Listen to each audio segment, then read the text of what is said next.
Welcome back. আপনাদের সবাইকে স্বাগত জানাচ্ছি। আমি শান্ত। আশা করছি আপনারা সবাই ভালো আছেন এবং ভালোর দলেই আছেন।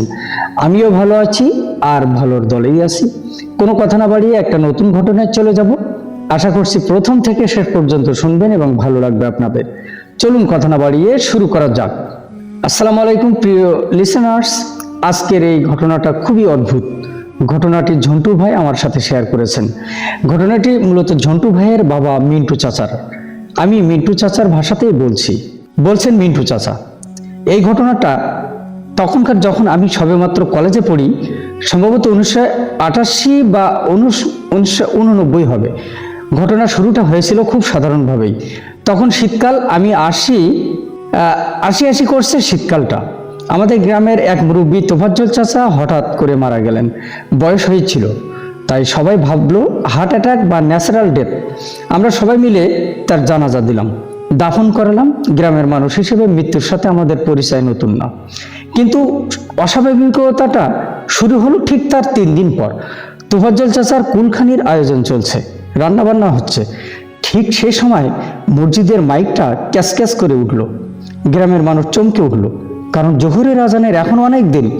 অসময়ে মসজিদের মাইক অন হওয়া মানে কোনো দুঃসংবাদ। মাইকে মুয়াজ্জিন সাহেবের গলা শোনা গেল, সম্মানিত এলাকাবাসী, একটি শোক সংবাদ। আমাদের পাড়ার গোলাম মাওলা ভাই আর আমাদের মাঝে নেই। ইন্না লিল্লাহি ওয়া ইন্না ইলাইহি রাজিউন। গোলাম মাওলা ভাই সুস্থ সবল মানুষ। আগের দিন বিকেলেও আমি তাকে হাটে বাজার করতে দেখেছি। আমি আর আমার বন্ধুরা দৌড়ে গেলাম তার বাড়িতে। গিয়ে দেখি এলাহি কাণ্ড। বাড়ির মহিলারা কান্নাকাটি করছেন আর গোলাম ভাই বারান্দায় শুয়ে আছেন। তার ছেলে বলল, বাবা সকালে নাস্তা করে একটু শুয়েছিলেন আর উঠেননি, ঘুমের মধ্যে সব শেষ। তখন আমরা কেউ সন্দেহ করিনি, ভাবলাম হায়াত মউত আল্লাহর হাতে। কাকতালীয়ভাবে পরপর 2 জন মারা গেলেন। কিন্তু আমাদের ভুল ভাঙতে শুরু করলো যখন গোলাম মাওলা ভাইয়ের দাফনের দিনেই আবার মসজিদের মাইক বেজে উঠল। ঠিক একইভাবে দাফনের খাটিয়া যখন গোরস্থানের দিকে নিয়ে যাওয়া হচ্ছে, তখনই মাইকে ঘোষণা এলো আলিমুদ্দিন ব্যাপারী মারা গেছেন। এবার গ্রামের মানুষের বুকের ভেতর ধক করে উঠল। পরপর 3 জন, তাও আবার ঠিক সেই দিনেই যেদিন আগের জনের দাফন হচ্ছে। একটা কেমন চেইন রিয়াকশন। গ্রামের চায়ের দোকানগুলোতে মাচায় বসে থাকা মুরব্বীদের মুখে একটাই কথা, ঘটনা কি? বাতাস কি খারাপ হয়েছে? আমরা যারা ইয়াং জেনারেশন ছিলাম, মানে আমি, আমার বন্ধু সজল, রফিক, আমরা এটাকে পাত্তা দিতে চাইলাম না। আমরা বললাম, আরে ধুর, সব কুসংস্কার, হার্ট অ্যাটাক তো হতেই পারে। কিন্তু আমাদের সেই তথাকথিত বিজ্ঞানমনস্ক ভাব বেশিক্ষণ টিকলো না।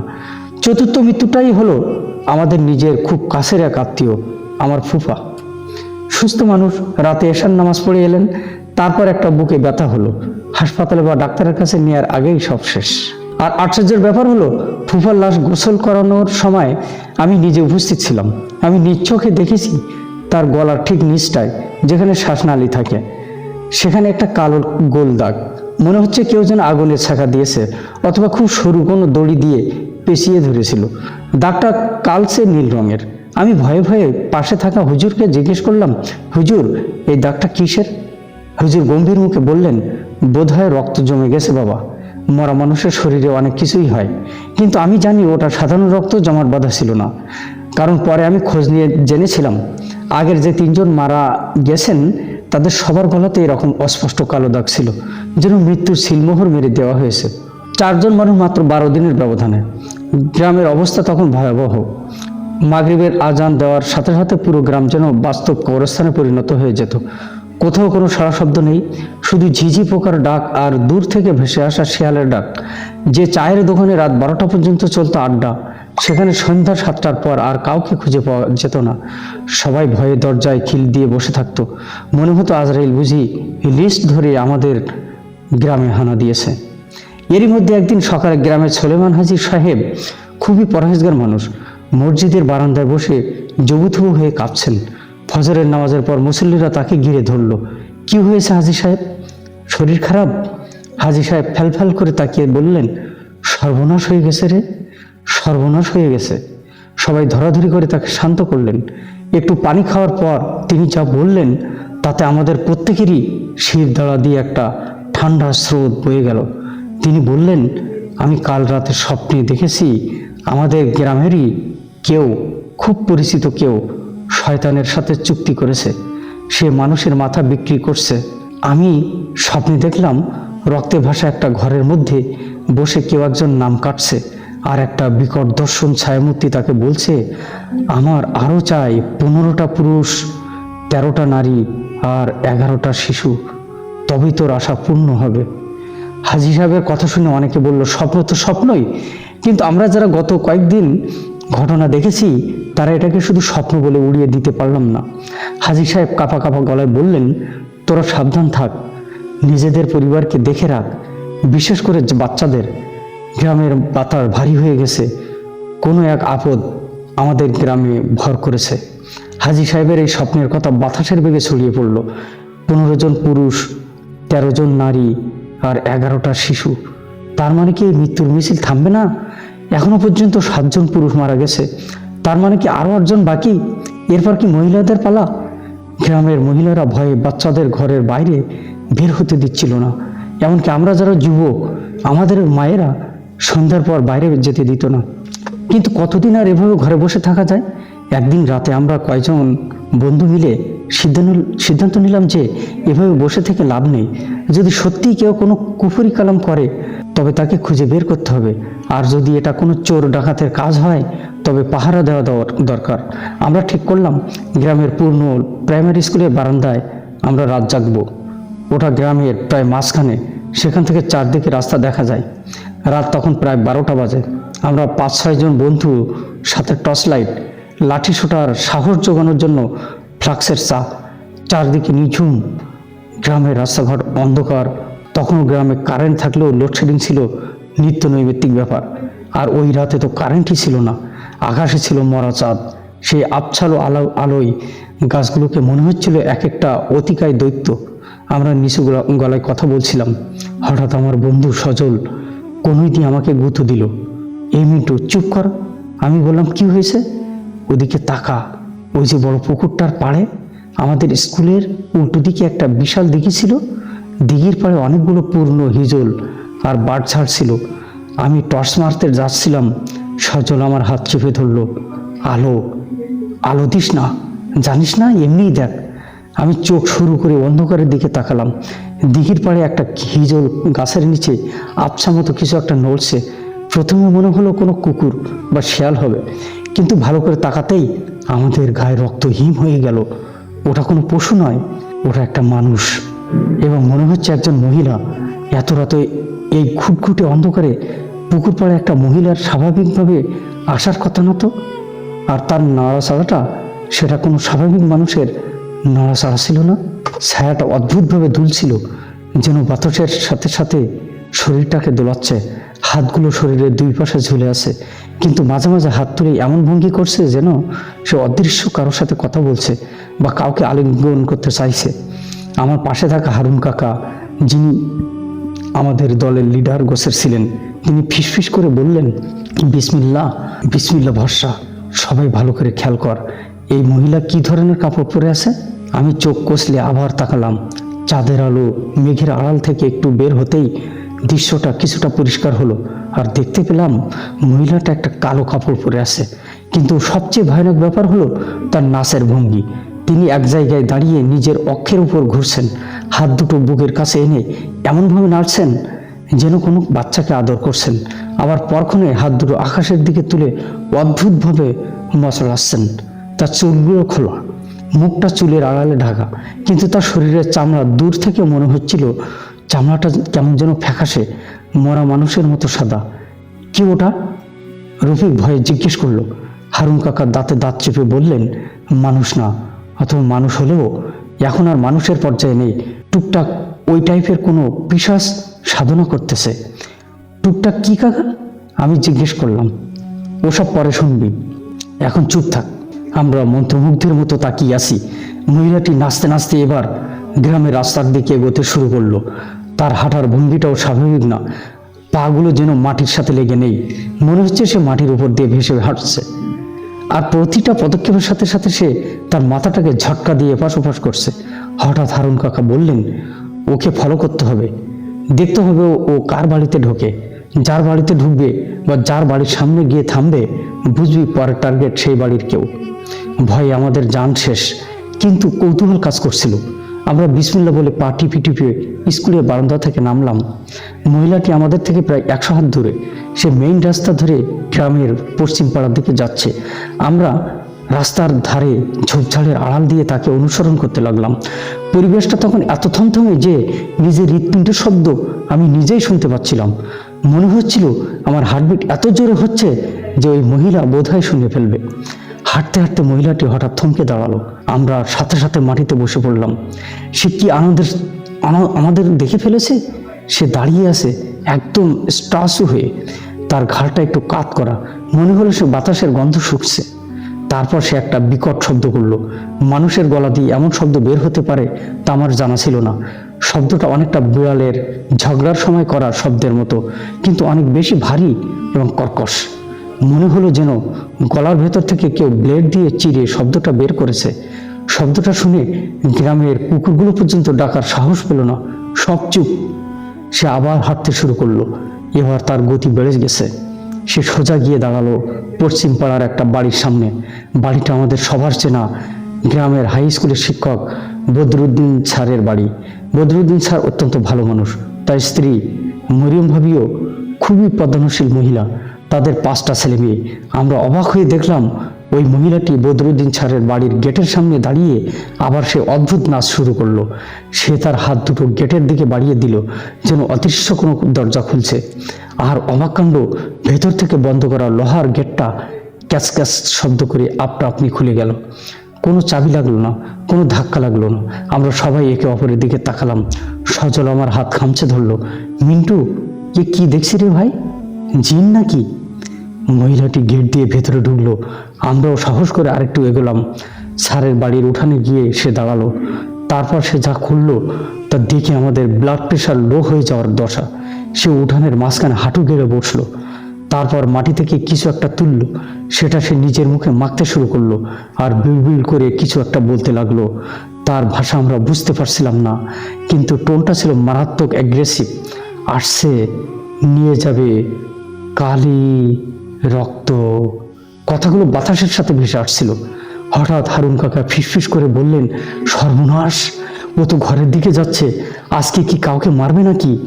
আমরা দেখলাম মহিলাটি হামাগুড়ি দিয়ে ঠিক চতুষ্পদ জন্তুর মতো বদরুদ্দিন স্যারের শোবার ঘরের জানালার দিকে এগিয়ে যাচ্ছে। জানালার গ্রিল ধরে সে উকি দিল। ঠিক সেই মুহূর্তে জানালার ভেতর থেকে একটা বাচ্চার কান্নার আওয়াজ এলো।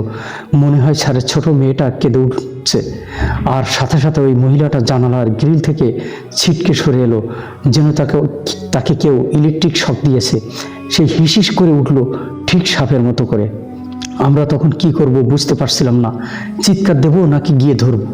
কিন্তু ওই অবস্থায় একটা অস্বাভাবিক শক্তি তার মহিলার সামনে যাওয়ার সাহস আমাদের ছিল না। মহিলাটি কিছুক্ষণ উঠোনে ছটফট করলো, তারপর হঠাৎ করে সে উঠে দাঁড়ালো এবং বাড়ির পেছনের জঙ্গল দিয়ে দৌড় দিল।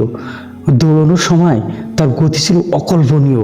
চোখের পলকে সে অন্ধকারের সাথে মিশে গেল। আমরা তখন বদরুদ্দিন স্যারের গেটের বাইরে ঝোপের আড়ালে বসে থরথর করে কাঁপছি। হারুন কাকা ঘামছেন। তিনি বললেন, এখান থেকে ভাগ, কাল সকালে সবাইকে জানাতে হবে। বদরুদ্দিন স্যারের মহাবিপদ। আমরা সে রাতে আর পাহারায় থাকিনি, সোজা যার যার বাড়িতে গিয়ে লেপ মুড়ি দিয়ে শুয়ে পড়েছিলাম। কিন্তু চোখের সামনে সেই দৃশ্য, ফ্যাকাশে চামড়া আর ওই জন্তুর মতো হাঁটা বারবার ভেসে উঠছিল।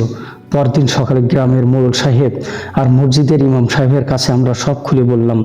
প্রথমে কেউ বিশ্বাস করতে চায়নি, কিন্তু আমরা যখন 5 জন কসম কেটে বললাম তখন পরিস্থিতি গম্ভীর হয়ে গেল। ইমাম সাহেব চিন্তিত মুখে বললেন, তোমরা ঠিক দেখেছো তো? ওটা বদরুদ্দিন মাস্টারের বাড়িতে ঢুকেছিল? জি হুজুর, একদম নিজের চোখে দেখা। গেটটাও একা একাই খুলে গেছিল। মাতব্বর সাহেব বললেন, ব্যাপারটা সুবিধাজনক মনে হচ্ছে না। বদরুদ্দিন তো ভালো মানুষ, কিন্তু তার বাড়িতে বা এই আপদ কেন যাবে? নাকি তিনি কথাটা শেষ করলেন না। তবে গ্রামের মানুষের মুখে মুখে কথাটা রটে গেল। কেউ বলল, বদরুদ্দিন স্যারের বাড়িতে ব্ল্যাক ম্যাজিক করা হয়েছে। আবার কেউ কেউ ফিসফিস করে বলল, বদরুদ্দিন নিজে এসবের সাথে জড়িত না তো। মানুষের মন বড় বিচিত্র। ভয় থেকে জন্ম নেয় সন্দেহ, আর সেই সন্দেহ যে কত ভয়ঙ্কর হতে পারে তা আমরা তখনও বুঝিনি। আমরা ভাবছিলাম হয়তো বদরুদ্দিন স্যারকে বাঁচানোর চেষ্টা করছি, কিন্তু অজান্তেই আমরা তার দিকে সন্দেহের আঙুল তুলে দিলাম। সেদিন বিকেলেই গ্রামে জরুরি সালিশ বসলো। বদরুদ্দিন স্যারকে ডাকা হলো। বেচারা কিছুই জানেন না। তিনি অবাক হয়ে বললেন, আপনারা এসব কি বলছেন? আমার বাড়িতে এমন মহিলা? অসম্ভব! আমি বা আমার স্ত্রী কিছুই টের পাইনি। কিন্তু গ্রামের মানুষ তখন উত্তেজিত। গত মাসে 7টা লাশ পড়েছে। সবার মনে বারুদ জমে আছে। একজন যুবক দাঁড়িয়ে বলল, মাস্টার সাহেব, সাধু সাজবেন না। আপনার বাড়িতে ডাইনি ঢুকছে, তার মানে আপনার সাথে তার কোনো কানেকশন আছে। আপনি কি আমাদের সবাইকে মাইরা ফেলতে চান?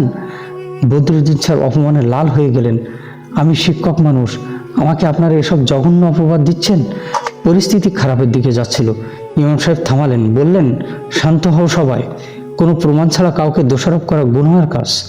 আজ রাতে আমরা আবার পাহারা দিব, আরও বেশি মানুষ নিয়ে।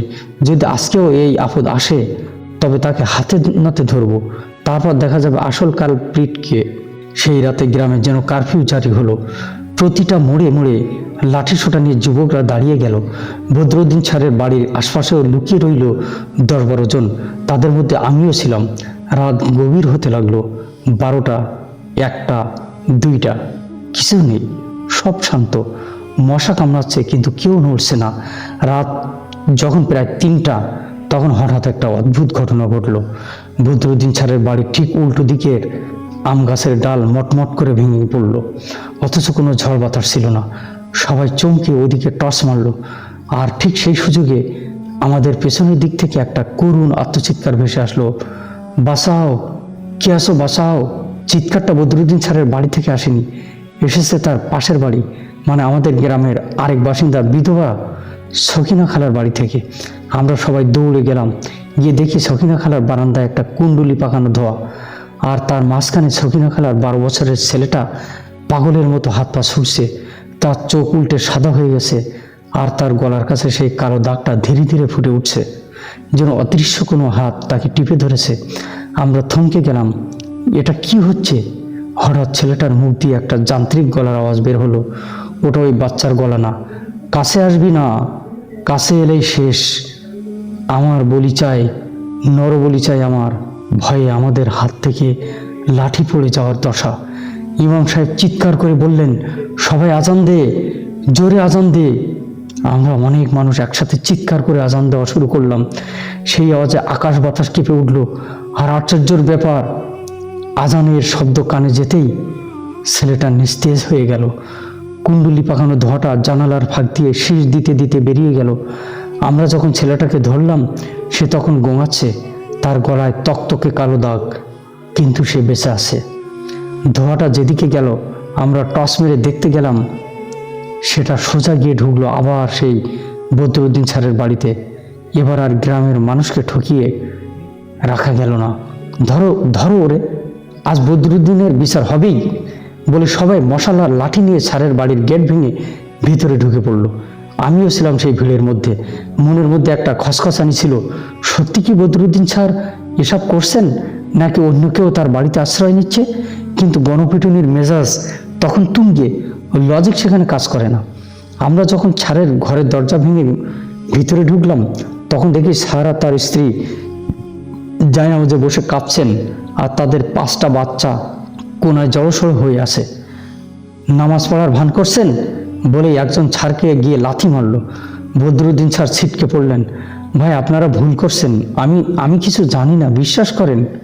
চুপ কর, আমরা নিজের চোখে দেখলাম শয়তান তোর ঘরে ঢুকলো, তুই ওই শয়তান পালতেছিস। বের কর তোর জাদুর সরঞ্জাম। শুরু হলো তল্লাশি। আলমারি, শোকেস, বিছানার নিচ সব তছনছ করা হলো। প্রথমে কিছুই পাওয়া গেল না, কিন্তু তারপর রান্নাঘরের পাশে একটা ছোট্ট স্টোররুম ছিল, সেটা সবসময় তালাবদ্ধ থাকতো।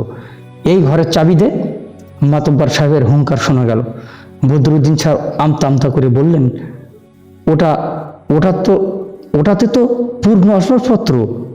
তিনি চাবি না দেওয়ায় কয়েকজন মিলে কুড়াল দিয়ে কোপ দিয়ে তালা ভাঙলো।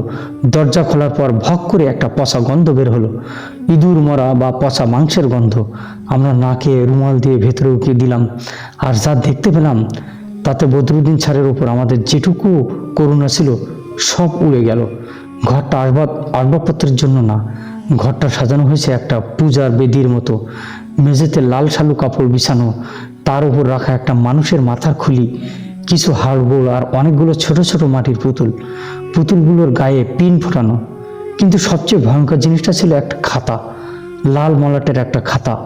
ইমাম সাহেব খাতাটা তুলে নিলেন, তার হাত কাঁপছিল। তিনি খাতাটা খুলে প্রথম পাতায় চোখ বোলালেন, তারপর তার মুখটা ছাইবর্ণ হয়ে গেল। তিনি বিড়বিড় করে বললেন, ইয়া মাবুদ, এত শয়তানের লিস্ট! খাতাটাতে নাম লেখা, 1 নম্বর তোফাজ্জল হোসেন মৃত, 2 নম্বর গোলাম মাওলা মৃত, 3 নম্বর আলিমউদ্দিন মৃত, 4 নম্বর আমার ফুফা মৃত।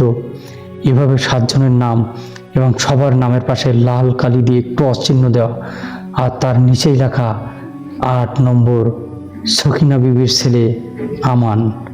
নামের পাশে প্রশ্নবোধক চিহ্ন, কারণ সে আজ বেঁচে গেছে। এবং তারপর 9 নম্বরে লেখা আমার নাম মিন্টু। আমার নিজের নাম দেখে আমার মাথা ঘুরে গেল। আমি দেয়াল ধরে দাঁড়িয়ে রইলাম। তার মানে পরের টার্গেট আমি। বদরুদ্দিন স্যার তখন চিৎকার করে বলছেন, আমি জানি না, এগুলো আমার না, কেউ আমাকে ফাঁসানোর জন্য এগুলো করে রেখেছে, আমি কসম করে বলছি। কিন্তু কে শোনে কার কথা? খাতাটা দেখার পর গ্রামের মানুষ তখন হিংস্র পশু হয়ে গেছে। বদরুদ্দিন স্যার আর তার স্ত্রীকে উঠানে টেনে হিসেবে বের করা হলো।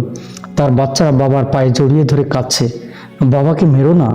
কিন্তু উত্তেজিত জনতা বাচ্চাদের ছাড়িয়ে নিয়ে দূরে ঠেলে দিল। আমার চোখের সামনে বদরুদ্দিন স্যারকে পেটাতে পেটাতে আত্মরা করে ফেলল। রক্তে তার সাদা পাঞ্জাবি লাল হয়ে গেছে। তিনি শুধু ফিসফিস করে বলছেন, আল্লাহ তুমি বিচার করো, আমি নির্দোষ। কিন্তু মানুষের আক্রোশ তখন অন্ধ। কেউ একজন বলল, এই শয়তানদের পুলিশে দিলে ছাড়া পেয়ে যাবে, তার চেয়ে আজকেই এর শেষ দেখে ছাড়ব। তখনই ঘটল আসল ঘটনা, যেটা আমাদের সব ধারণা পাল্টে দিল এবং প্রমাণ করে দিল যে আমরা কত বড় ভুল করতে যাচ্ছিলাম। তখন রাত বোধহয় 3:30 বা 3:45।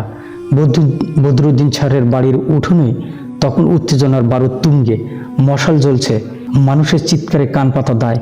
বদরুদ্দিন স্যার আর তার স্ত্রী তখন মাটিতে পড়ে আছেন আধমরা অবস্থায়। আমার নিজেরই তখন খারাপ লাগছিল, কিন্তু ভয়ের চোটে কেউ সামনে এগোতে পারছিলাম না। ঠিক সেই মুহূর্তে যখন গ্রামের এক উগ্র যুবক নাম সাদেক হাতে একটা বড় বাঁশ নিয়ে বদরুদ্দিন স্যারের মাথায় শেষ বাড়িটা মারতে উদ্যত হলো, তখনই ঘটনাটি ঘটল।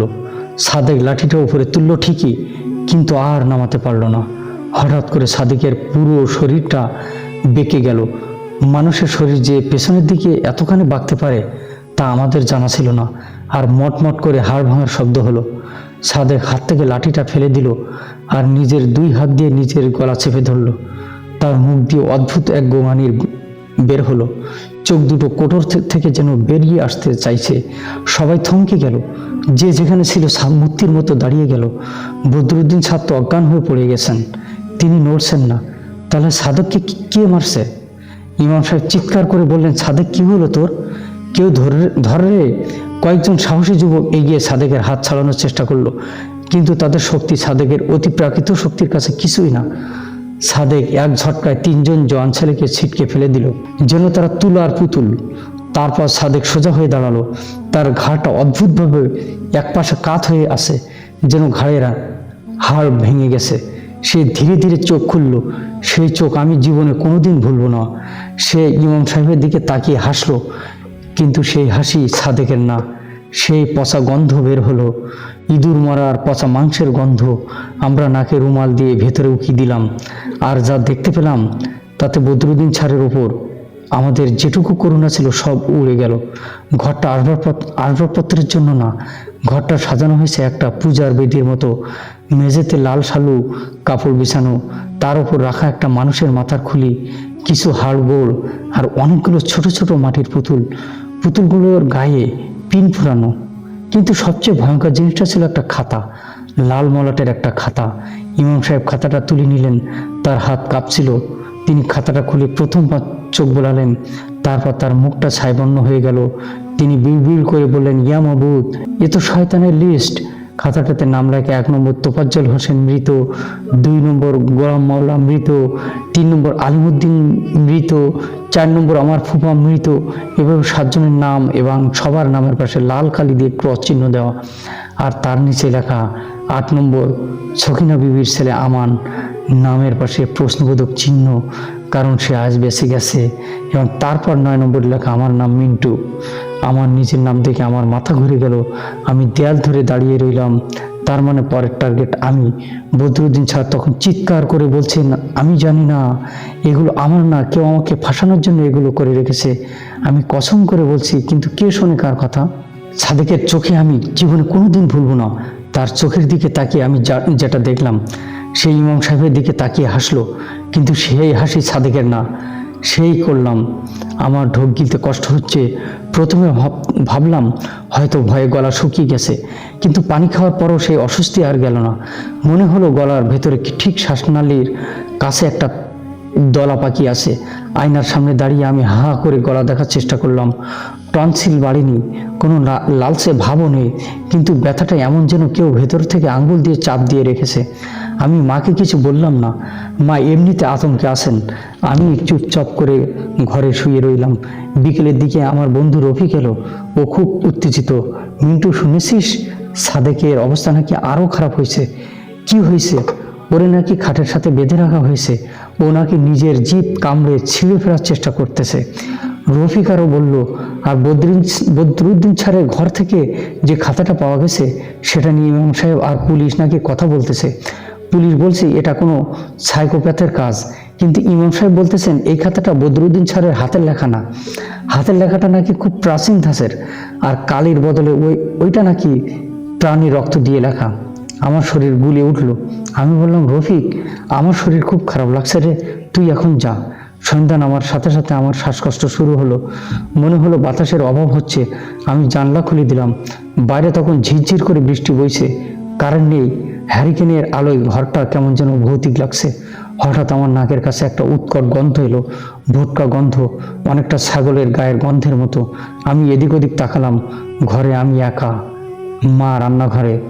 কে? আমি অস্ফুটে বললাম। আমার খাটের নিচ থেকে একটা শব্দ হলো, যেন কেউ নখ দিয়ে ফ্লোর আছড়াচ্ছে। আমি টর্চটা হাতে নিলাম, কিন্তু খাট থেকে নামার সাহস পেলাম না। আমি খাটের উপর গুটিসুটি মেরে বসে রইলাম। মাকে ডাকলাম, কিন্তু গলা দিয়ে আওয়াজ বের হলো না। আমার গলায় সেই তলাটা যেন আরো বড় হয়ে গেছে। শ্বাসনালী বন্ধ হয়ে আসছে। হঠাৎ আমার ঘরের দরজাটা ক্যাচকাচ করে খুলে গেল, অথচ আমি সিটকিনি লাগিয়ে রেখেছিলাম। বাতাসের ঝাপটে দরজাটা দুলতে লাগলো, আর সেই খোলা দরজার ওপাশে বারান্দার অন্ধকারে আমি দুটো জলজলে চোখ দেখতে পেলাম। উচ্চতাটা মানুষের সমান নয়, অনেক উঁচুতে, প্রায় দরজাটা ফ্রেমের উপরের দিকে। তার মানে কি ওটা শূন্যে ভেসে আছে, নাকি ওটার উচ্চতা 7-8 ফুট? চোখ দুটো আমার দিকে তাকিয়ে আছে, পলক পড়ছে না। আমি দোয়া ইউনুস পড়ার চেষ্টা করলাম, কিন্তু জিহ্বাটা ভারী হয়ে গেছে, কথা জড়িয়ে যাচ্ছে। ছায়াটা ধীরে ধীরে ঘরের ভিতর ঢুকলো। আবছাল হয়ে আমি দেখতে পেলাম এটা সেই মহিলা না, এটা অন্য কিছু। এটার শরীরটা কালো আলখেল্লায় ঢাকা, মুখটা দেখা যাচ্ছে না, কিন্তু হাতগুলো অস্বাভাবিক লম্বা, আঙুলগুলো লিকলিকে, আর নখগুলো পাখির মতো বাঁকানো। সে আমার খাটের দিকে এগিয়ে এলো। কোনো শব্দ হলো না হাঁটার। আমার মনে হলো আমি অজ্ঞান হয়ে যাব, কিন্তু সে ছাড়ানোর আগে আমি স্পষ্ট শুনলাম সে আমার কানের কাছে ফিসফিস করে বলল, 9 নম্বর তোর পালা, কিন্তু এখনই না, তোকে আমি তিলে তিলে মারবো। তোর রক্ত আমার চাই, কিন্তু তার আগে তোকে একটা কাজ করতে হবে। আমি কোনো মতে বললাম, কি কাজ? সে বলল, বদরুদ্দিনকে বাঁচাতে চাস নাকি নিজেকে বাঁচাতে চাস? পছন্দ তোর। যদি নিজেকে বাঁচাতে চাস তবে বদরুদ্দিনের ছোট মেয়েটাকে আমার কাছে নিয়ে আয়, আজ রাত 12টার মধ্যে শ্মশান ঘাটে। এই বলে সে হাওয়া হয়ে গেল। চোখের পলক নেই, শুধু ঘরের বাতাসে পচা গন্ধটা ভুরভুর করছে। এটা কি আসলে সত্যি, নাকি আমার মনের ভুল? আমি জানি না। আমি ঘরমুক্ত শরীরে বিছানায় পড়ে রইলাম। মা তখন ঘরে ঢুকলেন। মিন্টু, কি হয়েছে বাবা? তুই এমন করতেছিস কেন? আর ঘরে বিচ্ছিরি গন্ধ কিসের? আমি মাকে কিছু বলতে পারলাম না, শুধু মাকে জড়িয়ে ধরে কাঁদতে লাগলাম। আমার মাথায় তখন একটাই চিন্তা, আমি কি করব? নিজের জান বাঁচাবো নাকি ওই মাসুম বাচ্চাটাকে? মা আমার কপালে হাত দিয়ে আঁতকে উঠলেন। আমার গা জ্বরে পুড়ে যাচ্ছে। মা দৌড়ে গিয়ে পানি পট্টি আনতে গেলেন। আমি তখন অনুভব করলাম আমার গলা সেই ব্যথাটা একটু কমেছে, কিন্তু বুকের উপর একটা চাপ অনুভব করছি। রাত তখন 8টা, বৃষ্টি বাড়ছে, টিনের চালে বৃষ্টির শব্দে যেন হাতুড়ির বাড়ি মারছে। আমি সিদ্ধান্ত নিলাম আমি একা পারবো না, আমাকে ইমাম সাহেবের কাছে যেতেই হবে। উনি জ্ঞানী মানুষ, উনি নিশ্চয়ই কোনো পথ বাতলে দেবেন। আমি মাকে বললাম, মা আমি একটু ইমাম সাহেবের কাছে যাচ্ছি। মা প্রথমে যেতে দিতে চাইলেন না, কিন্তু আমার জেদের কাছে হার মানলেন। বললেন সাথে ছাতা আর টর্চ নিতে। আমি রেইনকোট গায়ে দিয়ে টর্চ হাতে বেরিয়ে পড়লাম। রাস্তাঘাট পুরোটা জনমানবহীন, বৃষ্টির কারণে সব ঝাপসা, কাদা মাটি মাড়িয়ে আমি মসজিদের দিকে এগোতে লাগলাম। মসজিদের হুজুরখানায় আলো জ্বলছে। আমি হাঁপাতে হাঁপাতে দরজায় টোকা দিলাম। ভেতর থেকে ইমাম সাহেবের গলা এলো। আমি ভেতরে ঢুকলাম। ইমাম সাহেব জায়নামাজে বসে তসবিহ টিপছেন। আমাকে দেখে চিন্তিত মুখে বললেন, কিরে তোর মুখ এমন ফ্যাকাশে কেন? বস এখানে। আমি হুজুরের পায়ের কাছে বসে পড়লাম। তারপর একদমে সব খুলে বললাম। ওই ছায়ামূর্তি, তার হুমকি আর সেই জঘন্য সত্য, সব সব শুনে ইমাম সাহেব দীর্ঘক্ষণ চুপ করে রইলেন। তার কপালে চিন্তার ভাঁজ। তিনি বললেন, মিন্টু তুই খুব বড় পরীক্ষার সামনে। এই শয়তান তোকে ধোঁকা দিচ্ছে। তুই যদি বাচ্চাটাকে নিয়ে যাস তবু সে তোকে ছাড়বে না। শয়তানের ওয়াদার কোনো দাম নেই। ও তোকে দিয়ে একটা নিষ্পাপ প্রাণ হত্যা করাবে, তারপর তোকেও মারবে। ও চায় তুই ইমানদার হ, ও চায় তুই কিন্তু ইমান হারা হ। আমি তাহলে কি করব হুজুর? আমার তো দম বন্ধ হয়ে আসছে। আমি কেঁদে ফেললাম। ইমাম সাহেব উঠে দাঁড়ালেন। একটা আলমারি থেকে পুরনো একটা কিতাব আর একটা ছোট শিশি বের করলেন। শিশিতে কালো চিটা তেলের মতো কিছু একটা।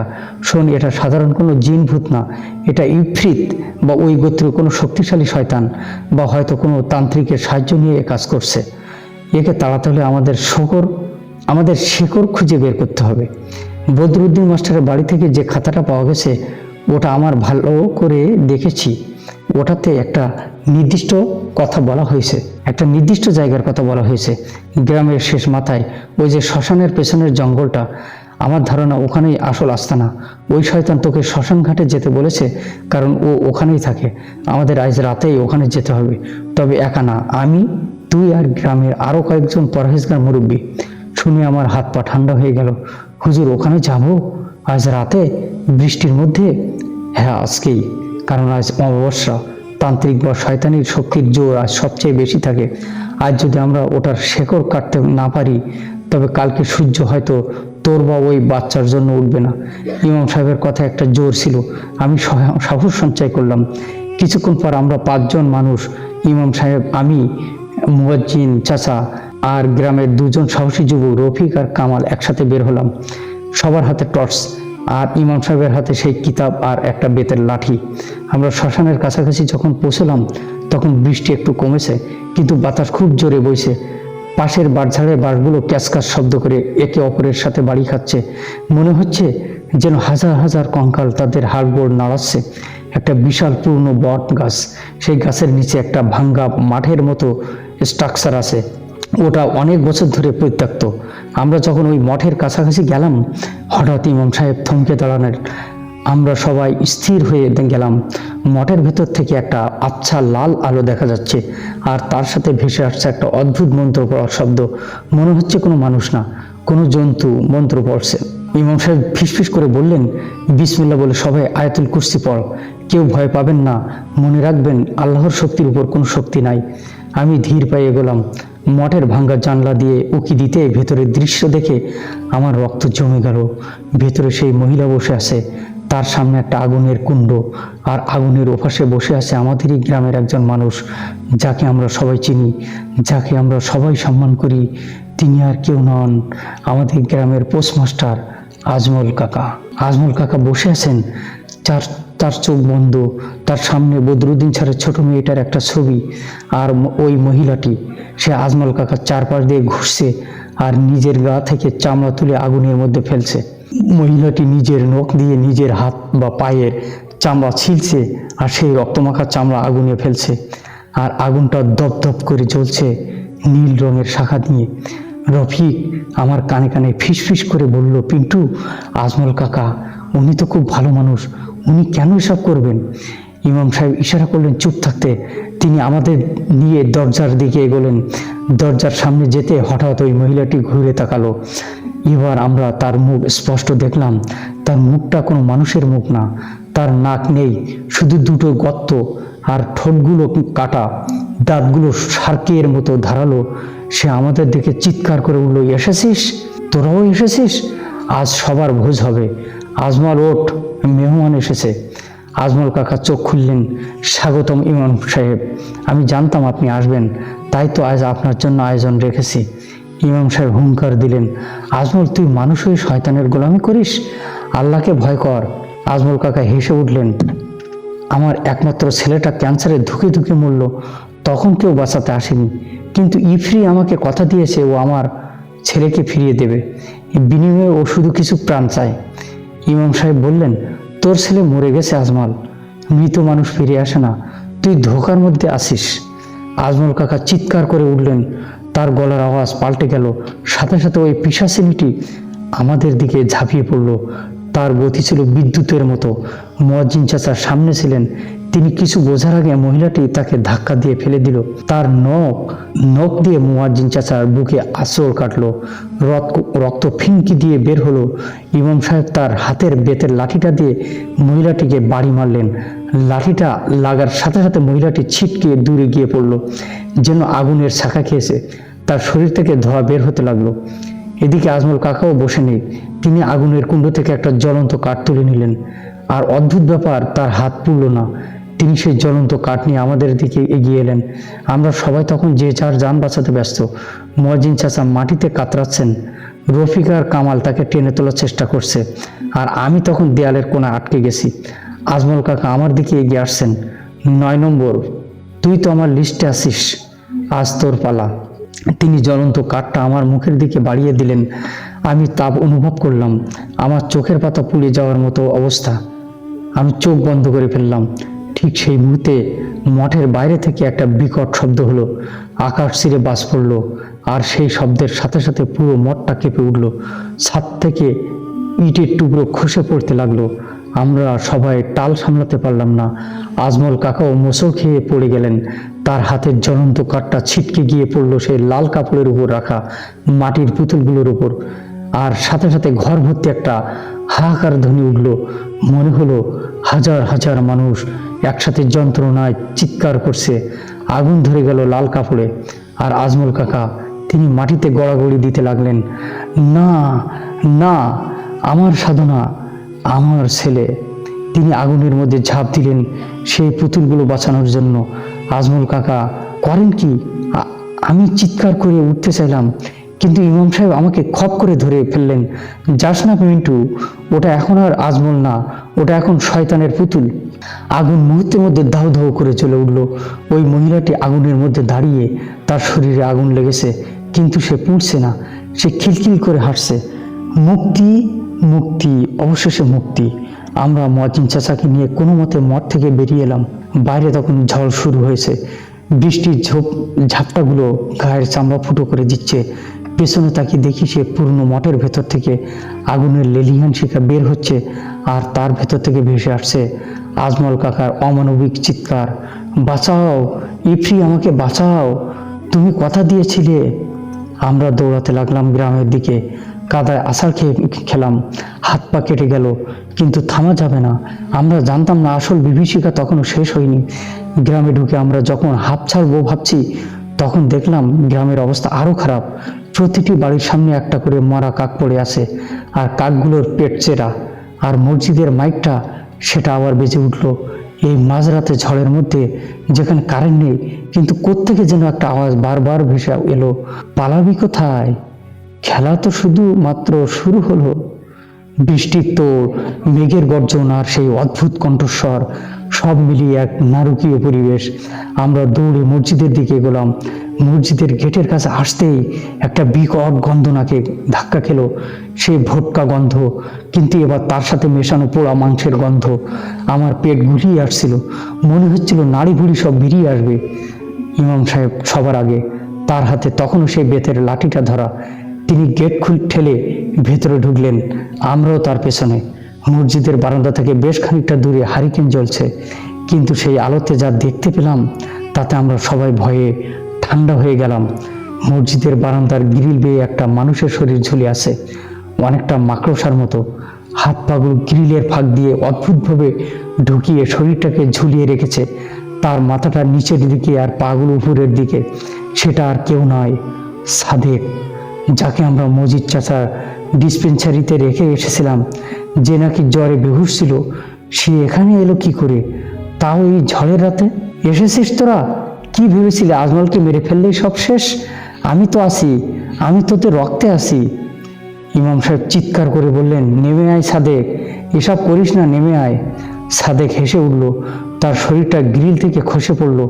সাধারণ মানুষ হলে হাত পা ভেঙে চুরমার হয়ে যেত, কিন্তু সাদেক মাটিতে পড়েই কোনো চতুষ্পদ জন্তুর মতো 4 হাত পায়ে ভর দিয়ে দাঁড়িয়ে গেল।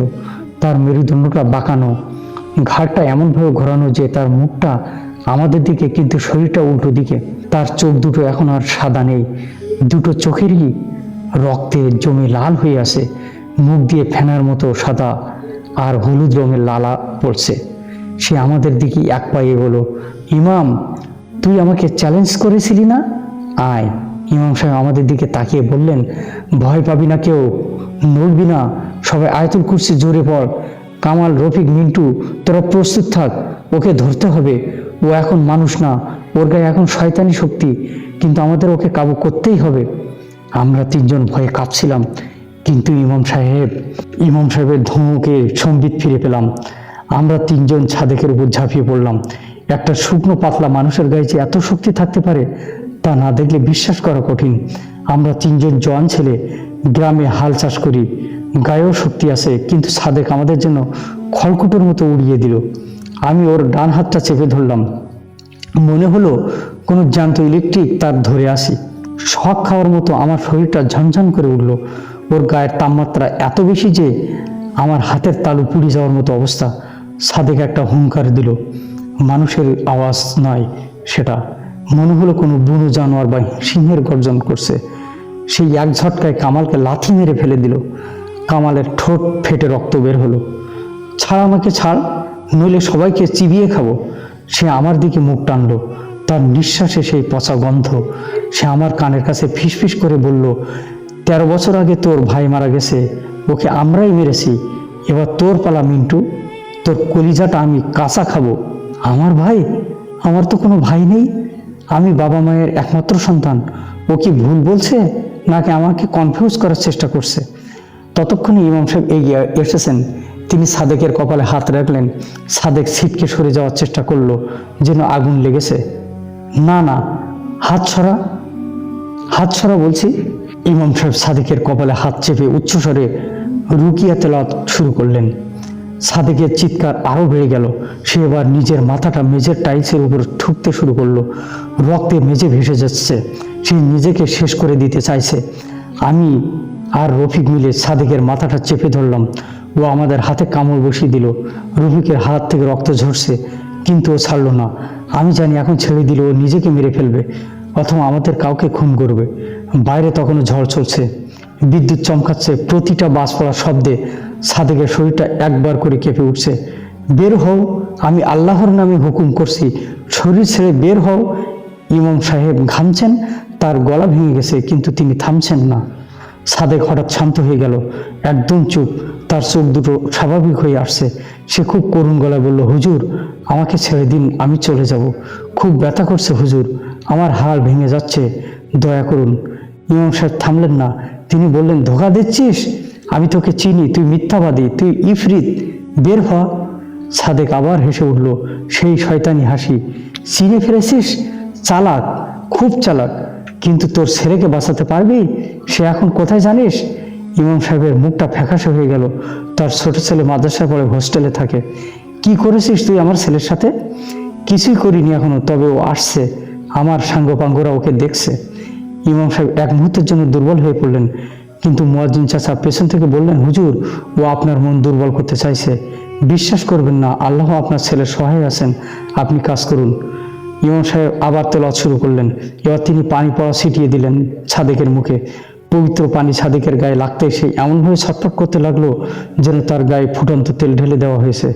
তার শরীর থেকে ধোঁয়া বের হতে লাগলো, চামড়াগুলো কুঁচকে কালো হয়ে যাচ্ছে। আমি যাব না, এ শরীর আমার। আমি আজমলকে কথা দিয়েছি ওর বংশ আমি শেষ করব। ধস্তাধস্তি চললো প্রায় ঘন্টা দুয়েক ধরে। আমরা সবাই ক্লান্ত, বিধ্বস্ত। আমার শার্ট ছিঁড়ে গেছে, হাতে কামড়ের দাগ, কামালের নাক দিয়ে রক্ত পড়ছে। রফিক ফ্লোরে বসে খাফাচ্ছে। শেষমেশ ফজরের আজানের ঠিক আগ মুহূর্তে সাদেক একটা লম্বা শ্বাস নিল। তার মুখটা হা হয়ে গেল, চলটা প্রায় বুকের কাছে চলে এলো। সে বমি করলো, সাধারণ বমি না, কুচকুচে কালো রঙের আলকাতরার মতো ঘন তরল। আর তার সাথে বের হলো কিছু চুল ও কয়েকটা মরা মাছি।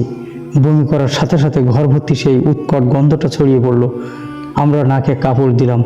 সাথে থপাস করে ফ্লোরে পড়ে গেল। তার চোখ বন্ধ, শ্বাস পড়ছে খুব ধীরে। আমরা কেউ কথা বলতে পারছিলাম না। সবাই ফ্লোরে বসে পড়লাম। ইমাম সাহেব সাদেকের পাশে বসে তার পালস চেক করলেন, বেঁচে আছে। আমরা সাদেককে ওভাবে শুয়ে রাখলাম। পরিষ্কার করার মতো শক্তি আমাদের কারণেই। ফজরের আজান দেওয়ার সময় হয়ে গেছে। মুয়াজ্জিন চাচা কাঁপতে কাঁপতে মাইকের কাছে গেলেন না, তিনি খালি গলায় আজান দিলেন। সে আজানের ধ্বনি শুনে মনে হলো গ্রামের ওপর থেকে যেন একটা ভারী পাথর নেমে গেল। ভোরের আলো ফুটতেই গ্রামের মানুষ মসজিদে আসতে শুরু করলো। তারা সাদেকের অবস্থা আর মেঝের কালো বমি দেখে শিউরে উঠল। সেই ধ্বংসস্তূপের ভেতর থেকে একটা পোড়া